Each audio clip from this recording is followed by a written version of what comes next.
Universe कितना बड़ा है?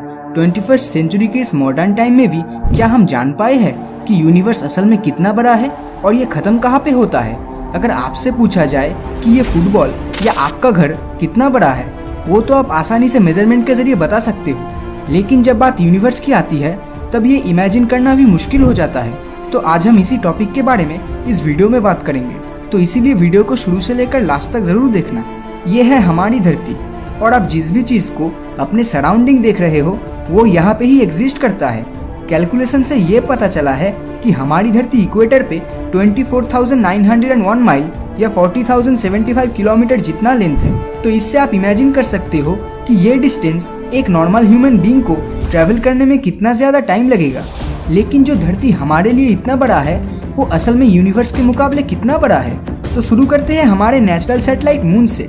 नॉर्मल आंखों से देखने में चांद हमें सबसे बड़ा और धरती के सबसे नज़दीक लग सकता है, लेकिन रियलिटी में चांद हमसे 3,84,000 किलोमीटर दूर है।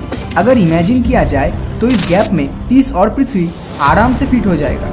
अगर 100 किलोमीटर पर आवर के रफ्तार से धरती से मून की ओर ट्रैवल किया जाए तो तब भी चांद तक पहुंचने में 160 दिन जितना समय लग जाएगा। इस दुनिया की आबादी 7.6 बिलियन जितना है और उनमें से सिर्फ 12 ऐसे लोग थे जो यहाँ तक पहुँच पाए हैं। चांद से हमारी धरती कुछ इस तरह दिखता है, लेकिन अगर यही धरती आप मार्स या मंगल ग्रह से देखते हो तो ये एक डॉट जितना ही दिखाई देगा। मार्स की दूरी हमारी धरती से on an average 225 million kilometre तक का है। ये डिस्टेंस इतना है कि लाइट को भी यहाँ तक पहुँचने में 20 मिनट समय लग जाएगा, जिसका मतलब मार्स से धरती तक इंस्टेंट कम्युनिकेशन कर पाना इम्पॉसिबल है। इंसान द्वारा बनाया गया स्पेसक्राफ्ट वॉयेजर 1 स्पेस प्रोब जो यूनिवर्स में अब तक सबसे ज्यादा दूर ट्रैवल कर चुका है, प्रेजेंट में इसकी दूरी धरती से 141 AU जितना है। AU मतलब एस्ट्रोनॉमिकल यूनिट। एक एस्ट्रोनॉमिकल यूनिट धरती से सूरज के डिस्टेंस का इक्वल है, जिसका मतलब वॉयेजर 1 धरती और सूरज के आपसी डिस्टेंस से 141 गुना ज्यादा दूर है। अपने इस लंबे सफर में वॉयेजर 1 ने पीछे मुड़ते हुए ये तस्वीर निकाली, जो देखने में उतना इंटरेस्टिंग नहीं लगता, लेकिन यहाँ जो ये सफेद रंग का डॉट दिखाई दे रहा है वो हमारी पृथ्वी है। ये वही जगह है जहाँ पर आप, मैं और हम सभी ने जन्म लिया है और यही अपनी जिंदगी गुजारी है। लेकिन इस तस्वीर में ये डॉट देख के ऐसा बिल्कुल नहीं लगता। वॉयेजर 1 आज के टाइम पे 17 किलोमीटर पर सेकंड की रफ्तार से स्पेस में ट्रैवल कर रहा है। सुनने में ये स्पीड काफी ज्यादा लग सकता है, लेकिन अगर इसी स्पीड से वॉयेजर 1 स्पेस में ट्रैवल करता रहा तो आने वाले 33,000 साल में भी ये हमारे गैलेक्सी मिल्की वे को क्रॉस नहीं कर पाएगा। अगर हमारे सोलर सिस्टम को जूम आउट किया जाए तो हमें मिलता है इंटरस्टेलर नेबरहुड। यहाँ पर मेजरमेंट करने के लिए एस्ट्रोनॉमिकल यूनिट भी बहुत छोटा होता है, इसीलिए यहाँ पर लाइट ईयर्स में डिस्टेंस मेजर किया जाता है। एक लाइट ईयर मतलब लाइट धरती के 1 साल जितना समय में जितनी दूरी तय करता है। सूरज के बाद हमारी धरती से सबसे नियरेस्ट स्टार प्रोक्सिमा सेंटोरी जो धरती से 4.24 लाइट ईयर्स दूर है, वहाँ तक वॉयेजर 1 स्पेसक्राफ्ट को प्रेजेंट स्पीड से पहुँचने में 70,000 साल लग जाएंगे। और जूम आउट करने पे हमारा अपना मिल्की वे गैलेक्सी दिखाई देगा और इस एरिया में ये छोटा सा येलो डॉट हमारी धरती है। तो जरा सोचिए, हमारी धरती इस मिल्की वे के मुकाबले एक रेती के दाने जितना है। हमारी गैलेक्सी एक कोने से दूसरे कोने तक लगभग 10,000 लाइट ईयर्स तक फैला हुआ है और यहाँ 10,000 करोड़ प्लैनेट्स और स्टार्स है। अब आपको लग सकता है कि फिर तो ये यूनिवर्स बहुत बड़ा है, लेकिन रुकिए, एंटायर यूनिवर्स के मुकाबले ये तो कुछ भी नहीं है। अगर मिल्की वे को जूम आउट किया जाए तो आपको मिलेगा लोकल ग्रुप ऑफ गैलेक्सी, जिसके अंदर मिल्की वे की तरह 54 गैलेक्सीज है, जिसका विस्तार एक कोने से दूसरे कोने तक 10 मिलियन यानी 1 करोड़ लाइट ईयर्स जितनी है। और अगर इसे भी जूम आउट किया जाए तो हमें मिलता है वर्गो सुपर क्लस्टर, जिसके अंदर लोकल ग्रुप ऑफ गैलेक्सी सिर्फ एक छोटा सा पोर्शन है। यहाँ पर एटलीस्ट 100 से ज्यादा लोकल ग्रुप ऑफ गैलेक्सीज पाए जाते हैं। यहाँ एक कोने से दूसरे कोने की दूरी 11 करोड़ लाइट ईयर्स तक का है, लेकिन यूनिवर्स तो इससे भी बड़ा है। अगर इसे भी जूम आउट किया जाए तो हमें मिलता है लैनिकिया सुपर क्लस्टर, जहाँ पर पिछले वर्गो सुपर क्लस्टर का साइज सिर्फ एक डस्ट पार्टिकल जितना ही है।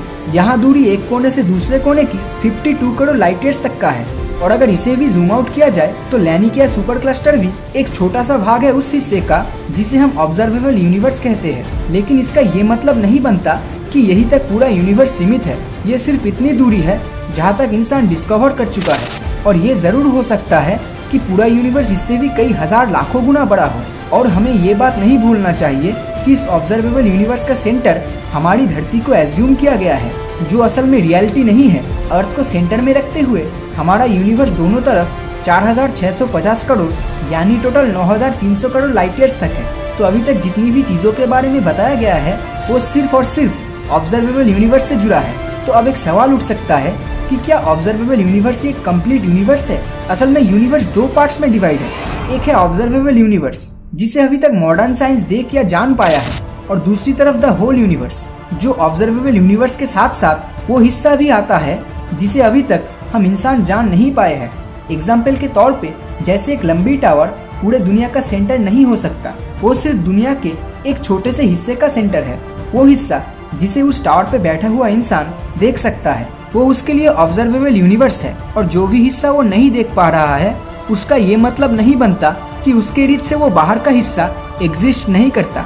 यानी टावर पे बैठे उस आदमी की आंखों की पहुंच से दूर जितनी भी पोर्शंस है वो पोर्शंस उस आदमी के लिए दी नॉन ऑब्जर्वेबल यूनिवर्स है, और ये पूरा यूनिवर्स ऑब्जर्वेबल और नॉन ऑब्जर्वेबल यूनिवर्स को मिलाकर बनता है। आई होप इस एग्जाम्पल से आपको ऑब्जर्वेबल और दी नॉन ऑब्जर्वेबल यूनिवर्स का डिफरेंस समझ आ ही गया होगा। दूसरी तरफ कॉस्मिक इन्फ्लेशन थ्योरी के हिसाब से the whole universe observable universe के कंपैरिजन में 150 सेक्सटिलियन जितना बड़ा हो सकता है। जिस नंबर में कुछ इतने जीरोस आते हैं, हमारी धरती का साइज पूरे ऑब्जर्वेबल यूनिवर्स के मुकाबले उतना ही बड़ा है जितना बड़ा एक वायरस हमारे मिल्की वे के मुकाबले है।